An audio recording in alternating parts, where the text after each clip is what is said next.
As the sunlight fades into autumn gloom, the rustling of leaves in the cool, dim air gives proof of the coming season. Overhead, the insidious cackle of witches flying pierce the darkness.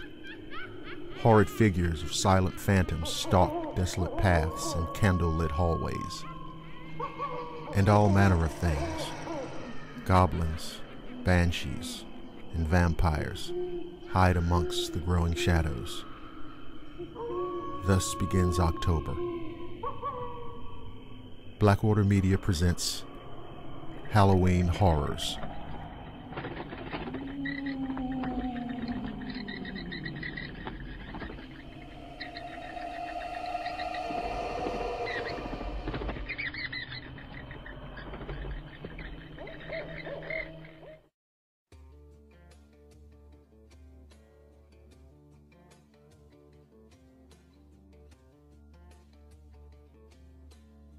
If you grew up in the Gullah country in South Carolina and Georgia, you've heard the tale of the Platt-Eye, a grotesque creature with one large red eye and short, stubby body and long, freakish legs.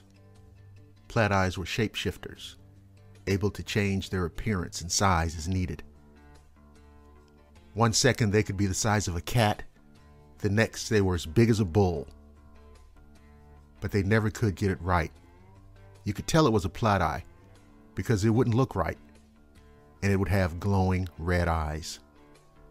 The Platt-Eye lives in the swamps and deep woods and hollows of the South. They like to hunt along dark country roads where the light barely invades. They only hunt at night, meaning you never want to be in their territory when the sun goes down. If you were, it's likely they draw you into a trap. The old folks would always say things to us as youngsters. Boy, you best not go into them woods at night, lest the Platt-Eye get you. Or, boy, when the sun goes down, don't you leave that road for nothing till you get home. Platt-Eye's out there. I've even heard, don't be down in that swamp no time. The sun ain't shining bright, and there's a Platt-Eye out there. And I can tell you, sometimes you should listen to the old folks. See, I passed that same story along to kids as I became a parent. But youngsters today, they know everything. I tell the stories just like I'm telling you, but they fall on deaf ears. One such youngster was a little boy that I'll call Donald. They called him Donnie, and he was a bit of a know-it-all. Well, anyway, one night in October, close to Halloween, we had a festival in my town. It's called Cypress Garden Swamp. Of course, I was there spinning my yarns and enjoying a bit of good food. I told that boy, whatever you do, don't go playing in that swamp over yonder. If the gators don't get you, the Platt-Eye surely will. Turns out, he didn't listen to me. Some kids dared Donnie to go down into the swamp, and he said he was the bravest, and they told him to prove it. He said he'd go, but only if he could take his friend Mikey with him. Now, most of this is what the boy Mikey told me when he came home running.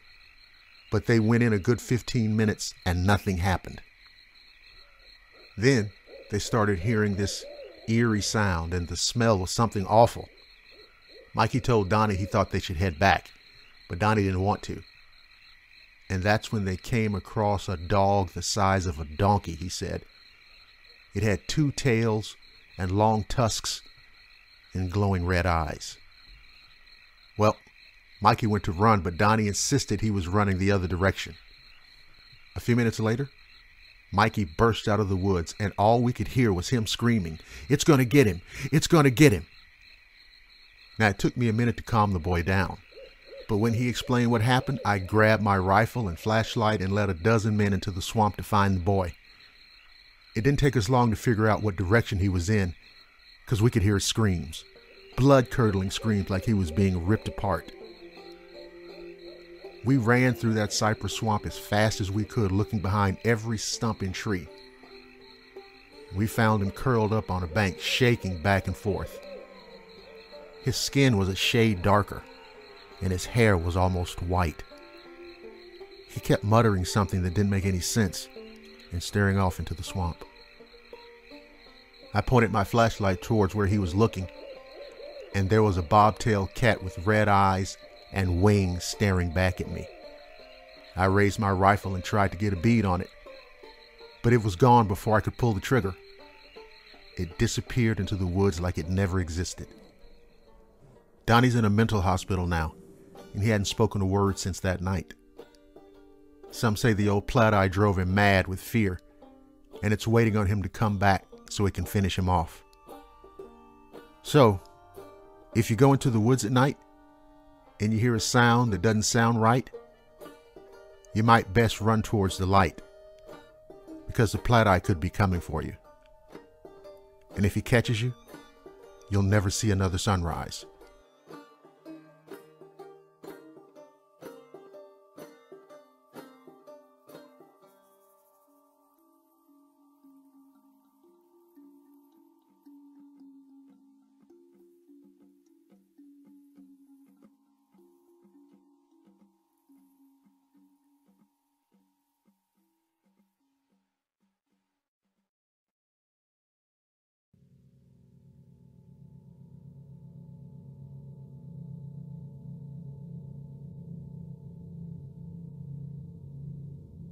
I live on a small farm far out in the country.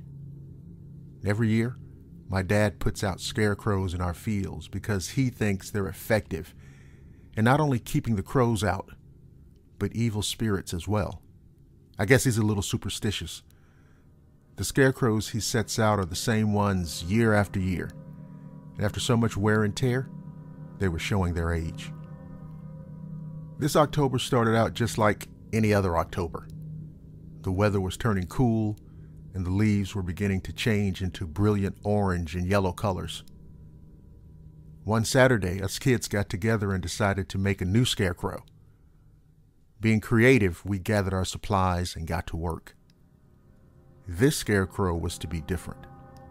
This was my special design. I wanted a creepy scarecrow, much scarier than the others. Hours later, we finished up. Indeed, he was the ugliest, most frightening scarecrow I'd ever seen.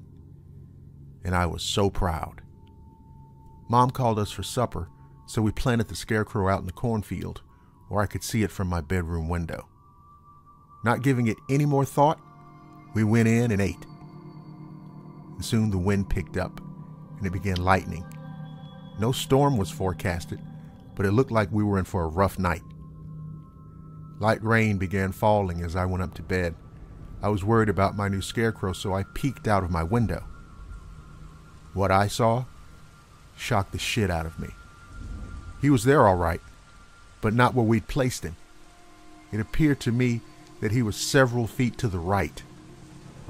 Puzzled, I stood at the window and watched intently. The lightning was bright, and every time it flashed, I could see my scarecrow. The problem was, it looked as if he was moving when the sky was dark, only to turn up in another spot when the sky lit up. Thinking that I must be imagining things, I put my pajamas on and went to bed. Later on, a loud crack of thunder woke me up. By now, the rain was pounding down, making it difficult to see out my window. I slipped on my shoes and snuck outside to check on my scarecrow. Not sure where he was, I walked around in the thunderstorm, half blinded by the cold, stinging rain. Clumsily, I stumbled over a fallen branch and fell face down into a damn patch of mud. When I looked up, there was my scarecrow glaring down at me. His eyes were huge and glowing red. I couldn't pick myself up fast enough. I ran screaming to the house and never looked back. After tossing and turning the rest of the night, I woke up to a bright sunshine and the smell of bacon. Not wanting to tell my parents what happened, I sat quietly and ate breakfast. Anxious and apprehensive, I then went outside to look around. My dad was already looking for storm damage to the buildings, but I was looking for my scarecrow. I have to admit, out of confusion, I began crying, not because of losing the scarecrow, but because of pure, unadulterated fear. My father told me that he probably blew away and would be discovered in a field during harvest. But I knew better. Somehow, some way, that scarecrow came alive. And how, I don't know. Well, of course, this was years and years ago. A lot of time has passed. And to this day, I've never seen that scarecrow. What the hell happened that stormy night? Do scarecrows really keep out evil spirits? Or can they be possessed by one? I don't live on that farm anymore. But I've never ventured outside during a thunderstorm again.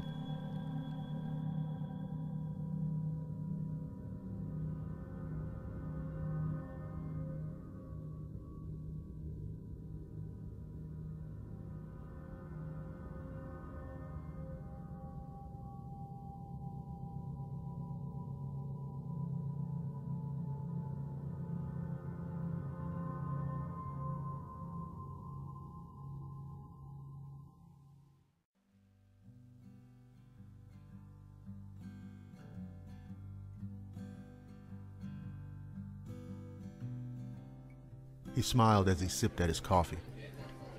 It had been an excellent hike.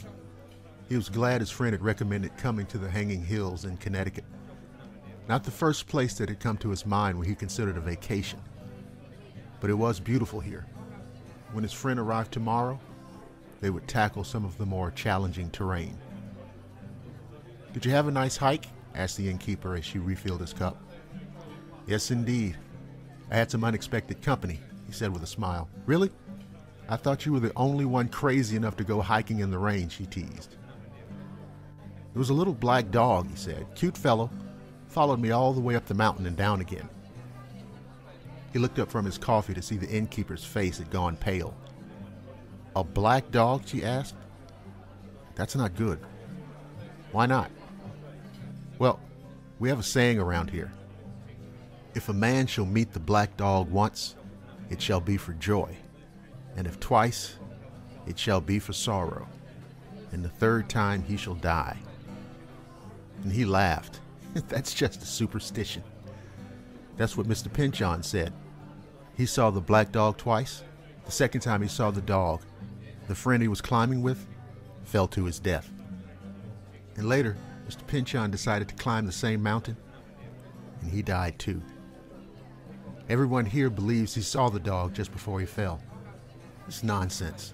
Bullshit. It's just a cute stray." She shrugged and took the coffee pot over to the other customers.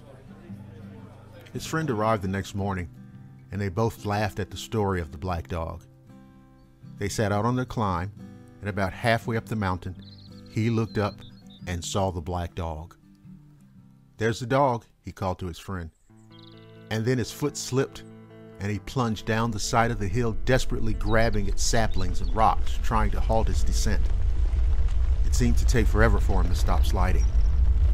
There was a stabbing pain in his leg. When he looked at it, his head was swimming. It was bent at an odd angle. They had to send in a mountain rescue team to get him down. At the hospital, they told him his leg was broken in 2 places, and he was lucky it wasn't worse. "You know, that was a very strange fall," said his friend uneasily.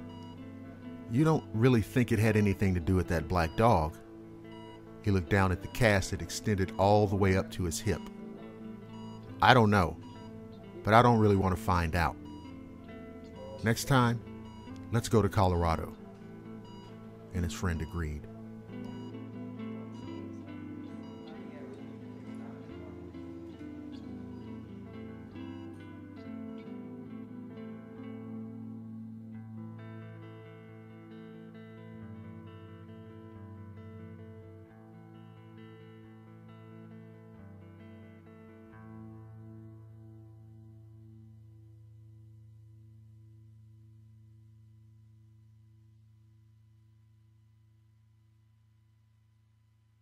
Everybody's heading for Woolworth and Woolco to get set for Halloween.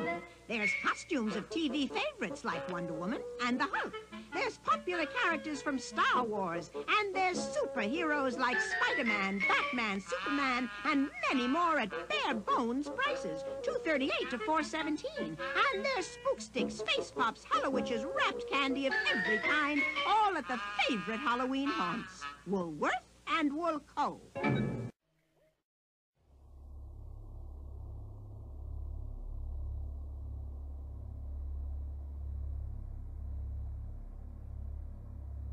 You know, a lot of crazy shit can happen to you when you do things out of sheer boredom.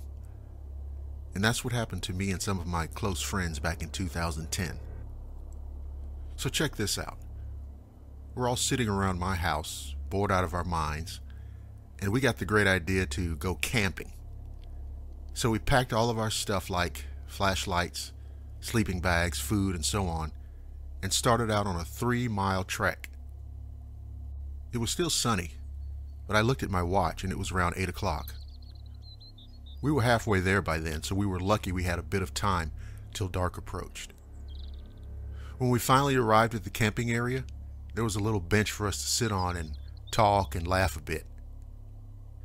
Anyway, we put up our tents and set up our beds, and although we didn't know it, we weren't going to get any sleep that night. So at around 9:30, we were all settled in, having a good laugh with each other, when all of a sudden we heard a loud bang.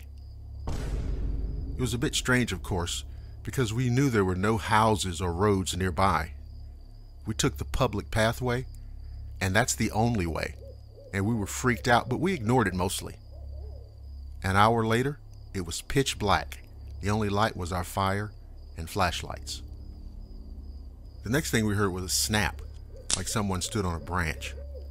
It was close. We all stayed quiet, and we heard a scream. This wasn't normal. We packed all our shit up and ran fast, but it felt like something was chasing us.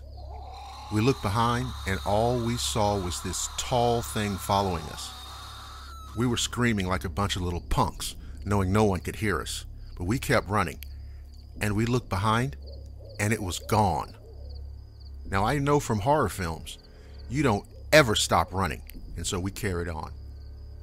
Eventually we came to an open footpath and walked fast, aware of everything around us. But we heard a continuous scream getting closer behind us. We looked, and it was freaky as fuck. It was a man. I dropped everything. I didn't care, and I was not going to come face to face with this, whatever the hell it was. We must have been running for almost an hour when we came to a street about a mile from my house. We saw light and people in their houses, but still didn't feel safe. We started to walk normally and felt everything fade, like the fear of that strange thing in the woods. I tell you, that's one night I'll never forget. Never.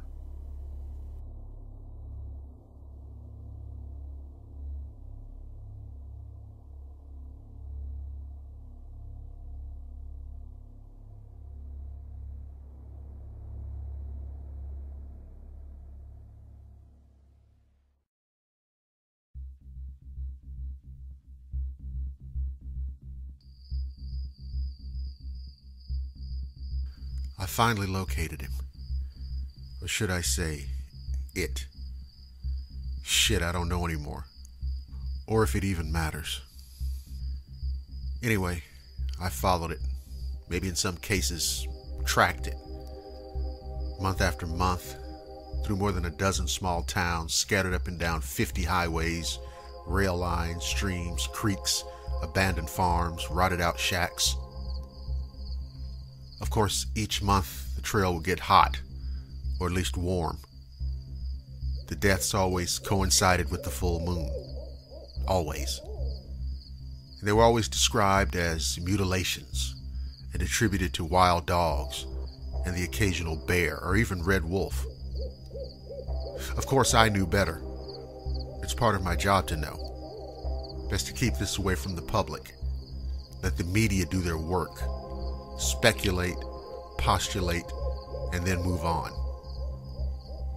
It satisfies the crazies, the religious kooks, the conspiracy monkeys, and the half-literate ass-scratchers that don't know pig shit from pot roast.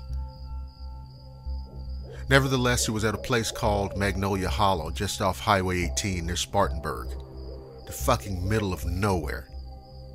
Real RFD territory. A deserted storage shed with a tin roof. It was barely safe. The creature came crashing out of the shed, snarling with preternatural fury. It had transformed inside. It was wearing the remnants of a bloody ragged shirt and ripped pants. It bore its fangs as it raged, and its ears pointed slightly backwards, as if to accentuate the creature's evil, menacing posture. Then it came at me. In a frozen moment of time, I raised my .44 and aimed. As the silver bullet struck home, the werewolf screamed in pain and terror, a scream which almost obscured the explosive firepower of the magnum. Then all was silent, save the sound of crickets and a gentle breeze dancing beneath the full moon, which hung low in the October darkness. Lying before me was a dead man, a man whose spirit was now free, and a demon sent back to the abyss. My work was over, at least for the time being. I was exhausted, hungry, and anxious to get home. My satisfaction lay in that I had made the world safer. I beat back, to whatever degree, the forces of evil. I did it simply by doing what I do best. I killed a monster.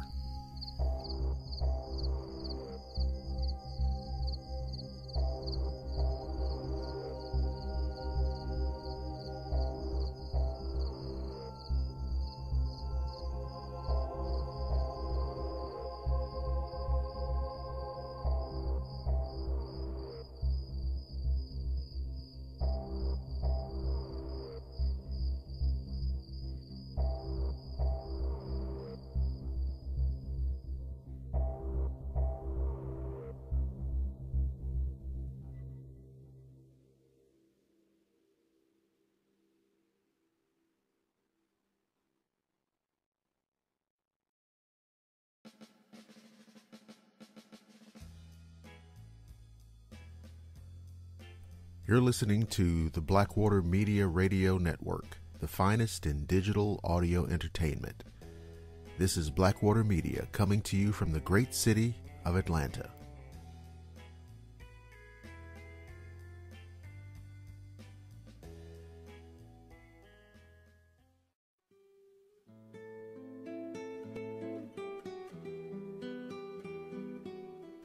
My friend Pedro called me one evening before dinner. He was sobbing as he told me that he and his wife Maria were getting divorced. She'd moved out of the house earlier that day, and Pedro was distraught. I called my wife, who was at that time visiting her mother, and she agreed that I should go and stay with Pedro for a few days to help him during this difficult time. So I packed a small suitcase and got right into the car. It was late, and it would take me at least 4 hours to drive from my home in Santa Fe. Pedro was expecting me to arrive around midnight. As I traveled down the dark, wet highway, I kept feeling chills, as if someone or something were watching me. You know how that is. I kept looking in the rearview mirror and glancing into the back seat. No one was there, of course. Don't be ridiculous, I told myself, wishing fervently that I was home in my bed instead of driving on a dark, rainy highway. There was almost no traffic, and I just wanted like hell to reach my destination. I turned off the highway just before I reached the city and started down the side roads that led to Pedro's house. As I approached the small crossroads, I saw a woman step into the street directly in front of my car. I gasped in fright and slammed on my brakes, praying that I would miss her. Of course, the car shuddered to a halt, and I looked frantically around for the woman. And then I saw her right beside my goddamn window looking in at me. She had the face of a demon. Twisted eyes, glowing red, and short, pointed teeth. And I screamed, "What the fuck?"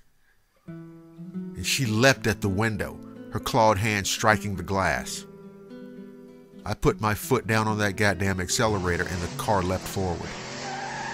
For a few terrible moments, she ran alongside the car, keeping up easily and striking at me again and again. Then she fell behind in the rearview mirror, and I saw her growing taller and taller until she was as large as a damn tree.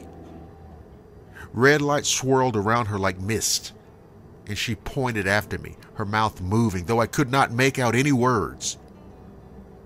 I quickly returned my attention back to the road, afraid of what might happen to me if I ran the goddamn car off the road. Well, I made it to Pedro's house in record time and flung myself out of the car, pounding on his door frantically and looking behind me to see if the demon-faced woman had followed me. And Pedro came running to the door and let me in. "Shut the goddamn door! Shut it!" I cried frantically, brushing past him into the safety of the house. "What's wrong?" he asked, slamming the door shut. He grabbed me by the arm and led me into the living room. I sank onto the couch and started breathing heavily in fear. No, in abject terror. After several minutes, I managed to gasp out the story. Pedro said, "Are you sure you were at the crossroads when you saw her?" And I nodded, puzzled by his question. "It must have been La Mala Hora," Pedro said, wringing his hands. "What? The bad hour?" I asked. "This is bad, man. Very bad. La Mala Hora only appears at crossroads when someone is going to die." Now, ordinarily, I would have laughed at such superstition, but the appearance of the demon woman had shaken me. Pedro got me a cup of coffee, brought my luggage in from the car, and told me I should just get some sleep. He was so concerned for me that he didn't once mention the divorce. Anyway, I felt much better the next morning, but I could not shake the feeling of dread that grew within me all day. Neither of us mentioned La Mala Hora, but we were both thinking of her when I told him that I wanted to go home. He insisted on coming with me, and I flatly refused to drive after dark.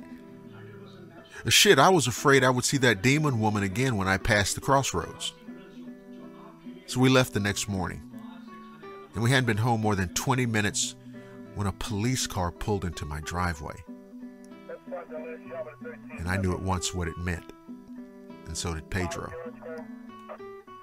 The officer spoke very gently to me, but nothing could soften the news. My wife had been mugged on the way back home from having dinner last night with her cousin. Her body had not been found until this morning. She'd been shot in the head and was killed instantly.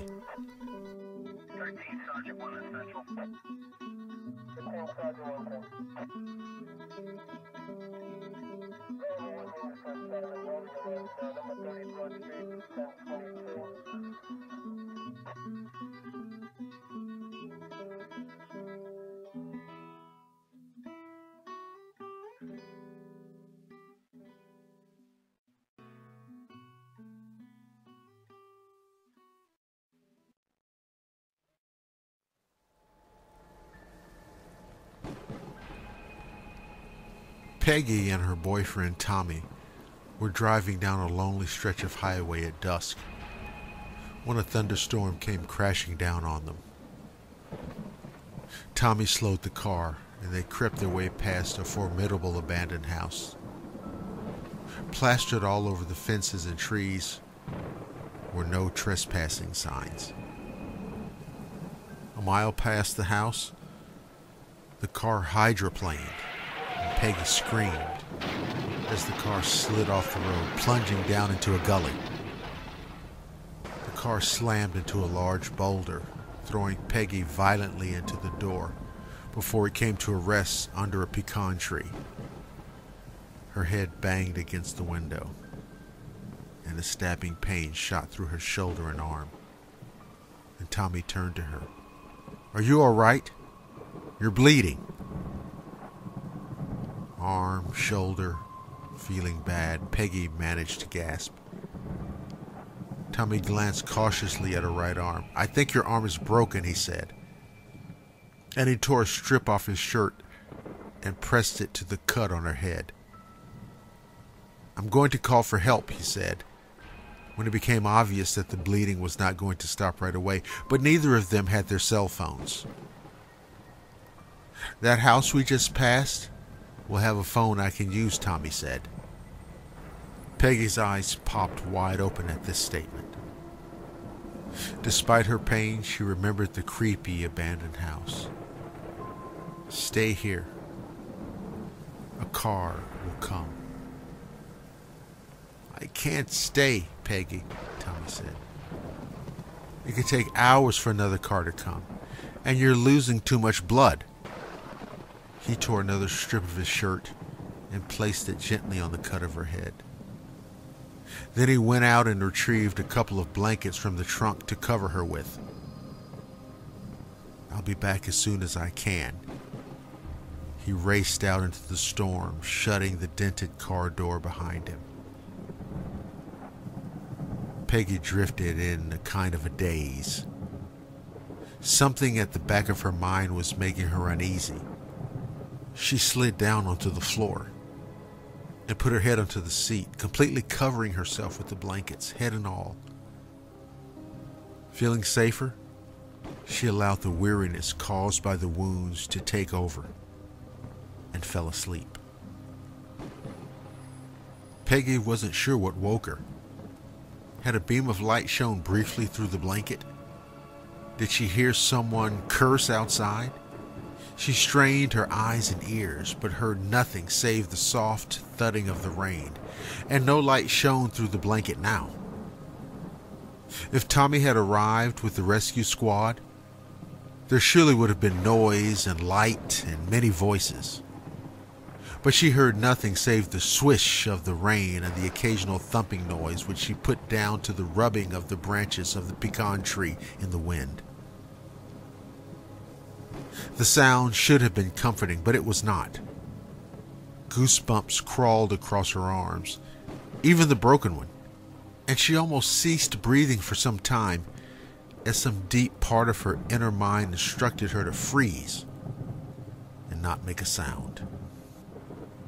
She did not know how long fear kept her immobile, but suddenly the raw terror ceased, replaced by cold shivers of apprehension and sick coil in her stomach that had nothing to do with her injuries. Something terrible had happened, she thought wearily, fear adding yet more fatigue to her already wounded body. Then she scolded herself for a ninny. It was just her sore head making her imagine things. Somewhat comforted by this thought, she dozed again, only vaguely aware of a new sound that not had been there before. A soft thud, as of something gently tapping on the roof. A thud. A pattering of rain. A thud. And then silence. Sometimes she would almost waken and listen to it in a puzzled manner. The thud. The patter of rain. And a thud. Had a branch dislodged from a tree?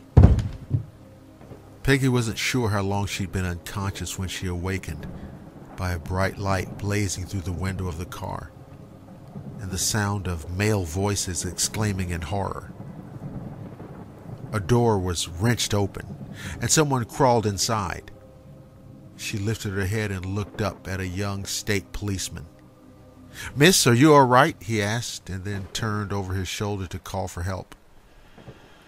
Peggy told the officers her story and begged them to look for Tommy, and they deftly avoided answering her and instead called the paramedics. As the paramedics carried her carefully up the slope of the incline, Peggy looked back at the car, and she saw a grotesque figure hanging from a branch of the pecan tree. For a moment, Her brain couldn't decipher what she was seeing in the bright lights of the police car at the side of the road. Then she heard a thud-thud sound as the foot of the figure scraped the top of the totaled car, and she started screaming over and over in horror. One of the policemen hastened to block her view, and the paramedic fumbled for some Valium to give her, as her mind finally registered what she'd seen.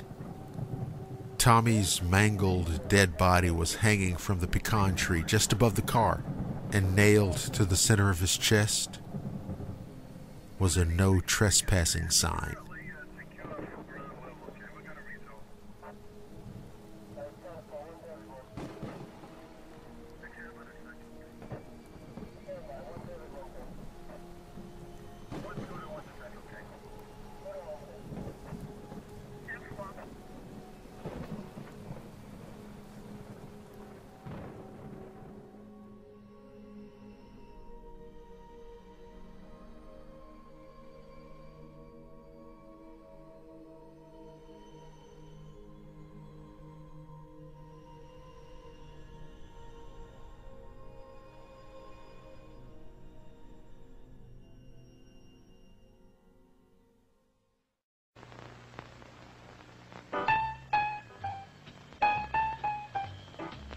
Dear Great Pumpkin, I'm looking forward to your arrival on Halloween night.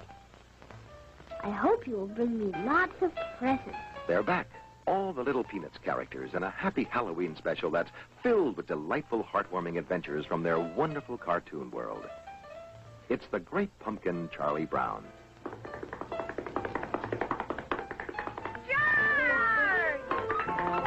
And here's Linus to tell you more about it. On Halloween night, the Great Pumpkin rises out of his pumpkin patch and flies through the air with his bag of toys for all the children.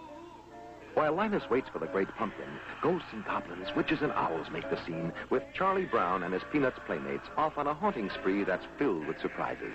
It's the Great Pumpkin, Charlie Brown, in color.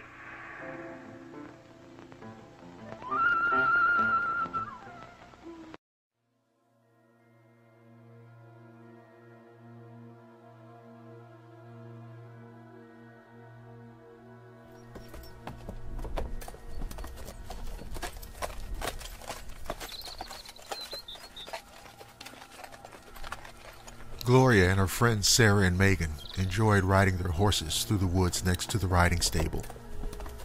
Many of the old-timers at the stable warned them not to pass black woods at night on horseback.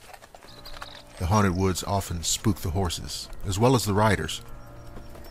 One particularly beautiful afternoon close to Halloween, the girls rode out further than they had intended. Crisp leaves crunched under the horses' hooves, and the girls spent more time than usual exploring an unused trail. The sunset faded, and they suddenly realized they had to pass black woods in pitch darkness. The horses knew the path and picked their way carefully through the woodland trail. They came to a fork in the trail. If they took the shortcut, they would go past black woods toward the stables. The horses balked and refused to turn left onto the shortcut. "Let's dismount and walk them the last little bit. We're almost home," Gloria said. "You go," Sarah shivered. "I want to take the long way home and ride to the road. We're going to get in trouble if we walk the horses on the road at night. It's too dangerous. Besides, we're almost at the stables.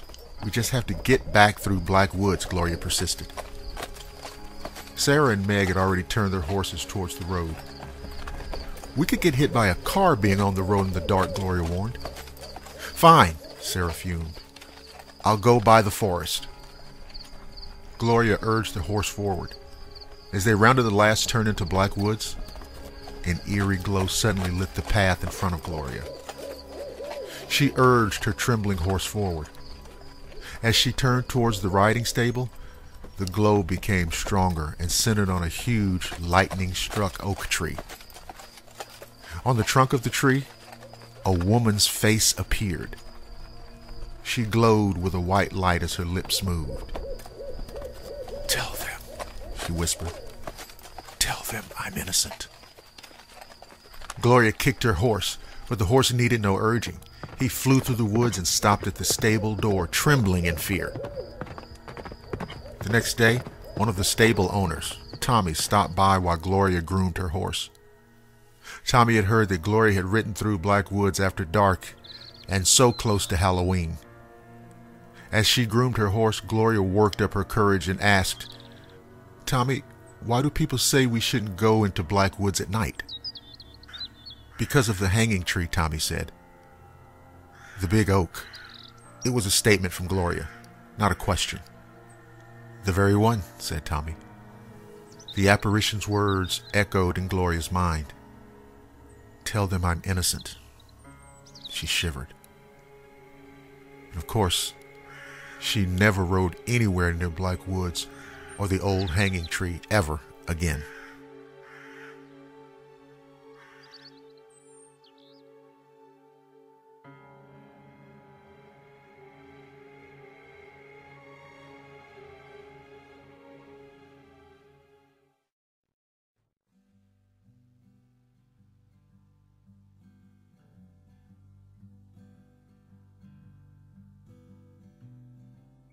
Back in 2014, I had a friendly ghost encounter at my old apartment in Gramercy, one of New York City's oldest neighborhoods.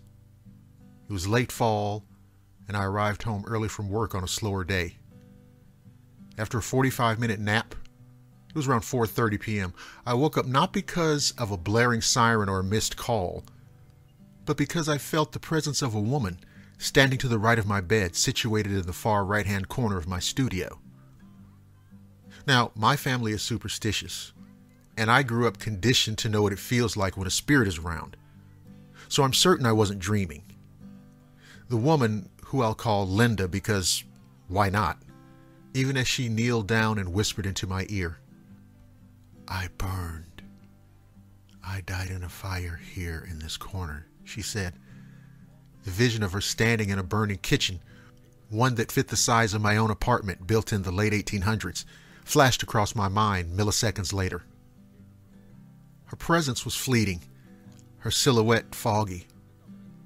She was gone before I even realized what happened. I don't believe she was trying to hurt me, not even scare me. She just wanted to be remembered. But don't we all? I opened every window in my apartment, and the rain started falling. And then I went back to bed.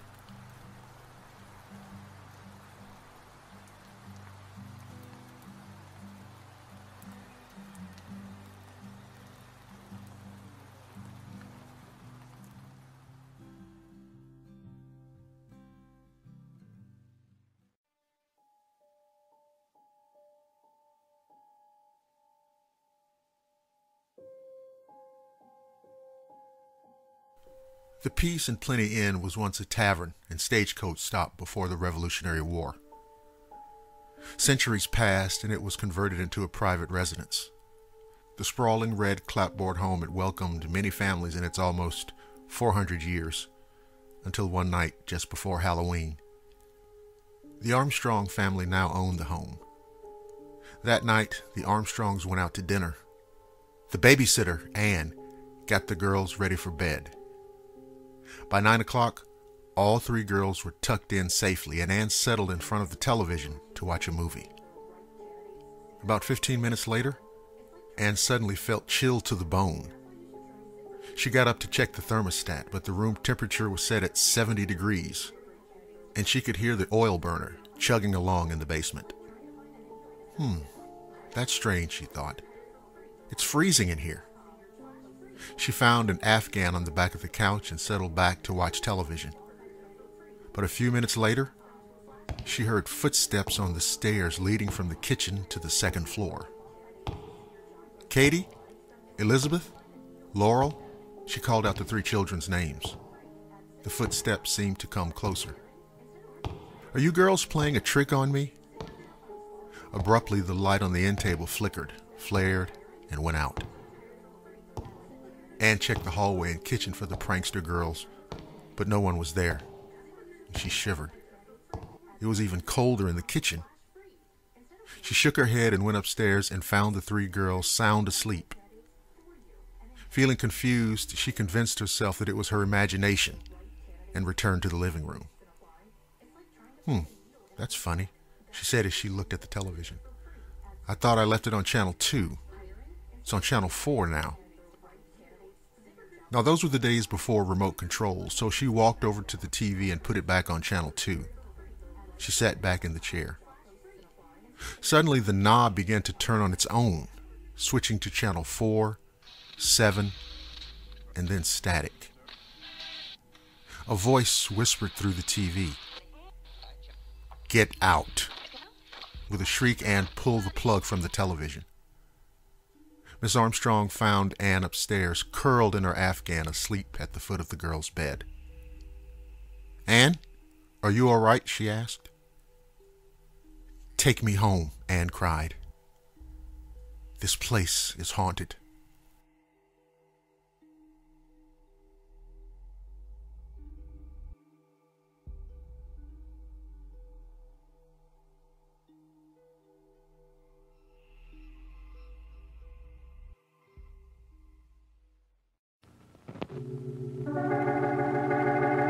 First, you rip it open.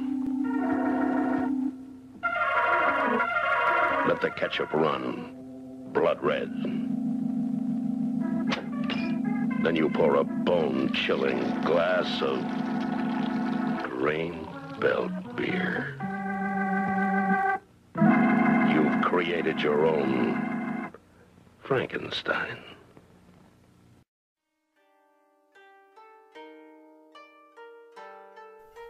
When the samurai warrior Kane first came to California from Tokyo, he brought his new wife, the beautiful Ishii. She was an ideal wife, gentle, attentive, and a wonderful cook. Kane was the envy of his new neighbors, but he was a proud man. When a wealthy family moved into the neighborhood, Kane cast his eye upon their lovely daughter, Aiko, and he desired her. In his mind, Ishii was second best. So Kane plotted to rid himself of his wife so he could woo and win the fair Aiko. On a stormy night on the way home from a great banquet, Kane pushed Ishii over the cliff and into the bay. No one heard her scream through the howling wind. No one suspected foul play when Kane came rushing back to the banquet hall, shouting for help because his poor wife had slipped and fallen over the cliff. Kane acted the part of the bereaved husband to perfection.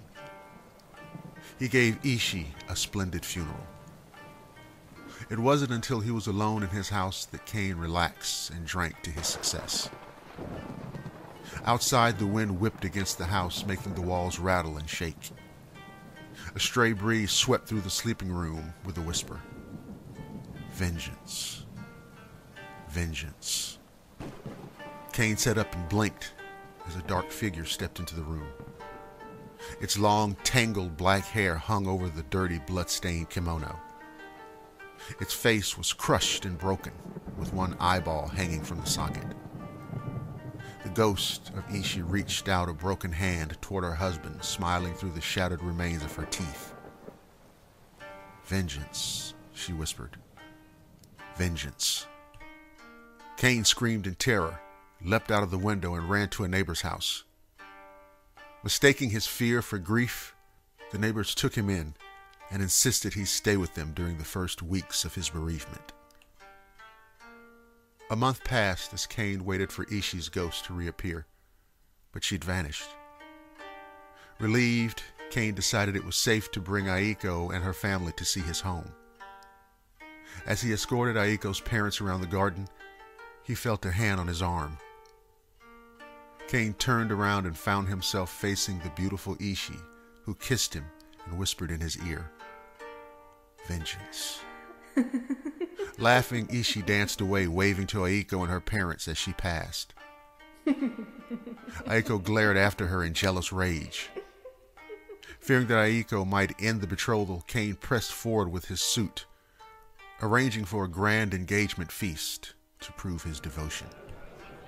Friends, neighbors, and family came to the banquet hall to laugh and toast over food and wine. Cain was very pleased with his success.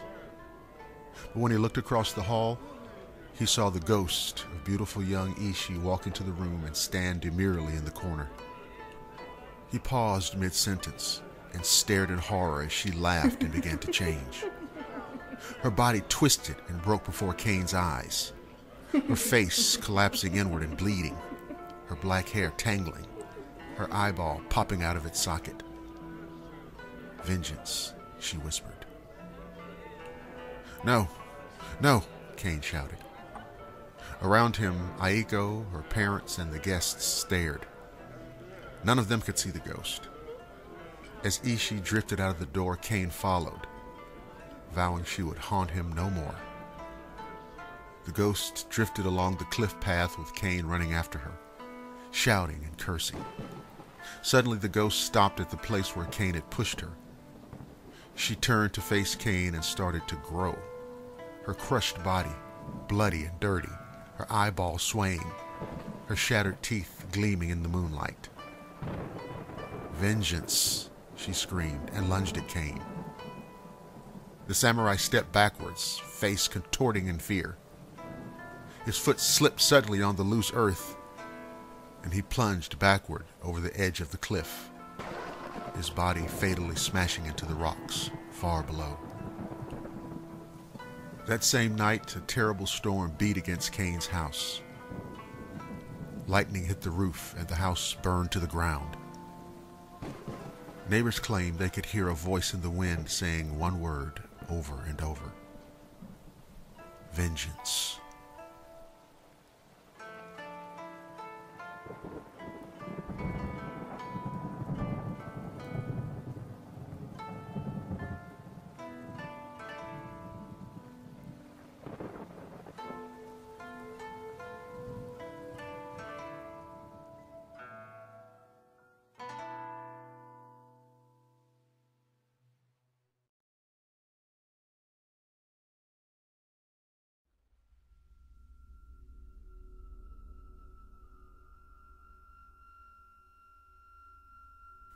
Over the course of 6 weeks in my junior year of college, not one, but 2 strange events occurred in the bedroom of my otherwise unremarkable on-campus apartment. The first was brief but intense. I was jolted awake with a feeling of inexplicable terror and dread that I'd never felt before. Throwing off my covers, something compelled me to jump out of bed and open my door. My roommate across the hall yanked her own door at the exact same second, wide-eyed and looking as scared as I was. "Did you feel that?" she asked me, still catching her breath. "Yes," and we adjourned to the kitchen for a calm-down snack. Whatever woke us up didn't affect anyone else who was home, including my girlfriend at the time, who was still snoozing in bed. Not a month later, I took a nap after an early morning class. I woke with the sun in my room and checked the alarm clock on my nightstand. It was around 9:45 a.m. And that's when I saw it. Or saw her.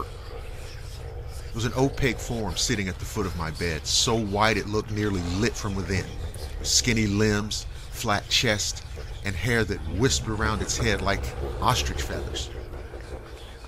I was more fascinated than afraid until I tried to sit up and realized that I couldn't. As if sensing my trouble, it started leaning toward me, whereupon I was officially freaked the fuck out. I squinched my eyes together for 1 second, and when I opened them, I was alone again, free to move.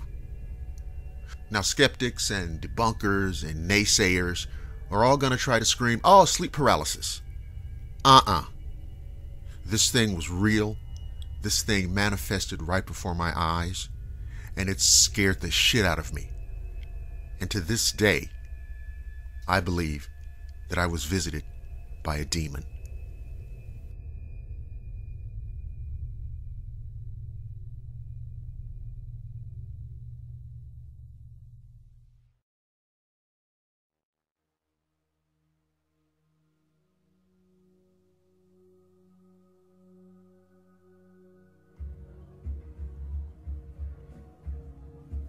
The vibrating bass of the sound system was a little too much for Larry, who decided to retreat upstairs for some quiet. No one at the party will miss me, he reasons with an eye roll. He was barely invited to the seniors' spooky Halloween bash anyway. He wouldn't be here if he hadn't scored a last-minute invitation from his lab partner and crush, Tricia. Larry didn't care so much about the party itself. He just wanted to spend some time outside of school with Tricia, and as a bonus, he'd have a chance to see the inside of the haunted tavern where the party's being thrown. Unfortunately, most of the rooms were locked and blocked off with caution tape, so there wasn't much to see. Larry tried every door as he made his way down the hallway on the second floor. To his surprise, one creaked open.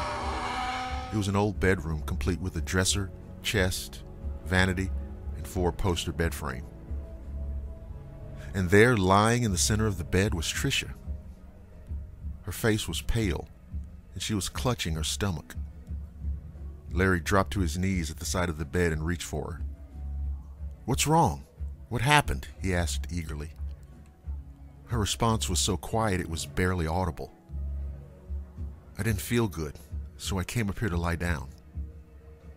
Larry's blood ran cold as Tricia began violently coughing and produced handfuls of bright red liquid.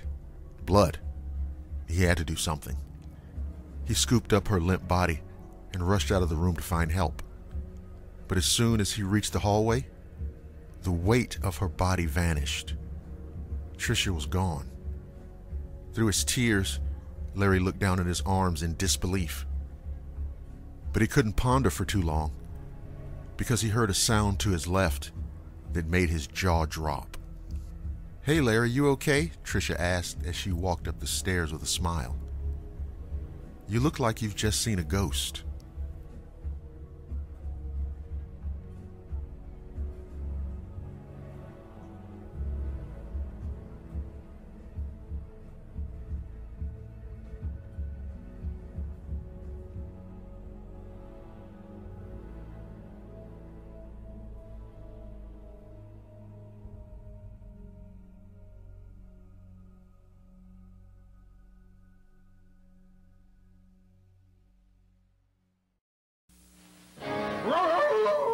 Gosh, Burger Chef, it's Wolfburger the werewolf. Where can I get delicious burgers? Where can I get fun food? Where, oh where? At Burger Chef. Where? And now at participating Burger Chefs, you can buy fun meals that now come on Halloween magic meal trays. There's a magic trick in each fun meal. There are 10 different magic meal tricks you can collect. Burger Chef, you're incredible.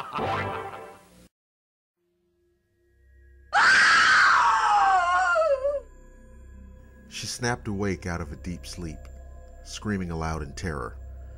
In her nightmare, a large white wolf had been chasing her around and around the house, gaining on her with every step until it finally pounced on her and ripped out her throat. She lay shaking for hours, unable to sleep after such a terrifying dream. But morning finally arrived, and the day was completely normal. Celia forgot all about her dream until the moment her parents reminded her that they would be going out that night to celebrate their anniversary.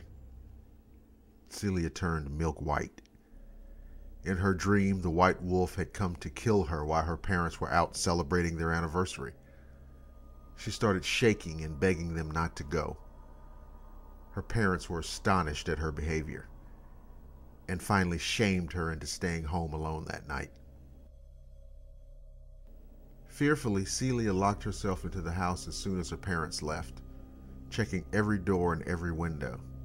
She tried to laugh it off as she got into bed, and finally she shook off her irrational fear and fell asleep. Celia snapped awake suddenly, every muscle tense. She heard the tinkling of falling glass from a broken window and the snuffling sound of a snout pressed to the floor. It was the sound of a hunting wolf. A werewolf. Real wolves did not break into houses when there was plenty of game outside. She could hear the click-clacking of the creature's claws on the wooden floor. The musty, foul smell of wet animal fur combined with the meaty breath of the carnivore drifted into the room. She could hear the werewolves panting right outside her bedroom. Then her body was out of bed and she sped through the bathroom and down the back stairs. She heard a soft growl and then the sound of animal feet pursuing her as she raced down the steps and tore open the back door. A glance at the window beside her showed a reflection of the werewolf leaping down the last few steps behind her. Celia's feet screamed in protest as she ran painfully across the sharp gravel driveway toward the tool shed with its shovels and baseball bats. Anything she could use as a weapon. But the huge red-eyed wolf was suddenly between her and the tool shed, stalking toward her. The cold wind pierced her skin as she turned and fled around the side of the house. She gasped as the white wolf howled and took off after her. She could hear the terrifying sound of the creature's pounding feet.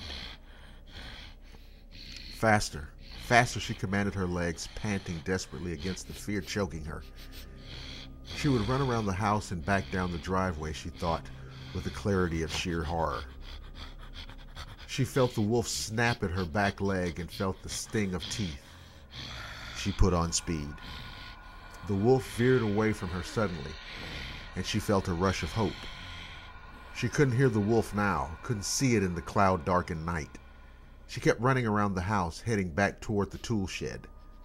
To her intense relief, she heard the sound of a car coming down the road in front of her house. Her parents were back and would save her from the wolf. Then her heart stopped in panic as she turned the last corner and saw the shape of the white wolf as it stood balanced on the porch railing right in front of her. It sprang upon Celia, huge teeth tearing into her flesh and ripping out her throat. She fell under the weight of its body, hot blood spilling all over the ground, and died seconds after she hit the ground.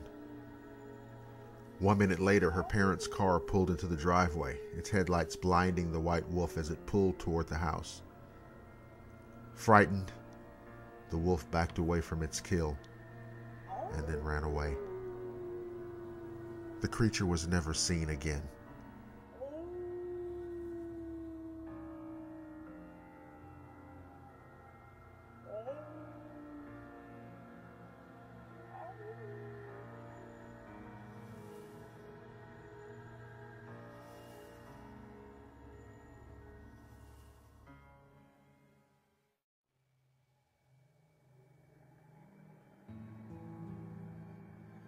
"15-year-old Jacob went into the garage to retrieve his bike to ride to a Halloween party, but discovered the front tire was flat. So running late, he hopped onto his sister's bicycle and pedaled towards his friend's house. He turned down the lonely side street, skirting the woods that he and his friends used as a shortcut through town. He shrugged off the creepy feeling someone was watching him as he neared the darkest part of the street and sped through as fast as he could. He arrived at the party and stayed until 10 o'clock. On his way home, he considered not using the shortcut, but he needed to study for a math test and wanted to get home as fast as possible. He started down the narrow lane when he noticed someone was in the middle of the street. It must be some kid from the party taking the shortcut home too. Jacob slowed down as he drew closer. The figure turned around. An ugly, twisted, gnarly face glowered at him. Jacob slammed on the brakes, intent on turning around, when a heavy chain rattled through the air.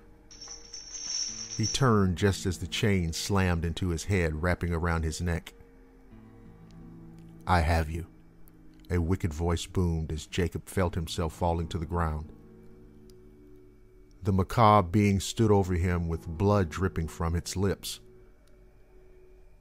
"I thought you'd never come back this way, boy. Glad you decided to take the shortcut home."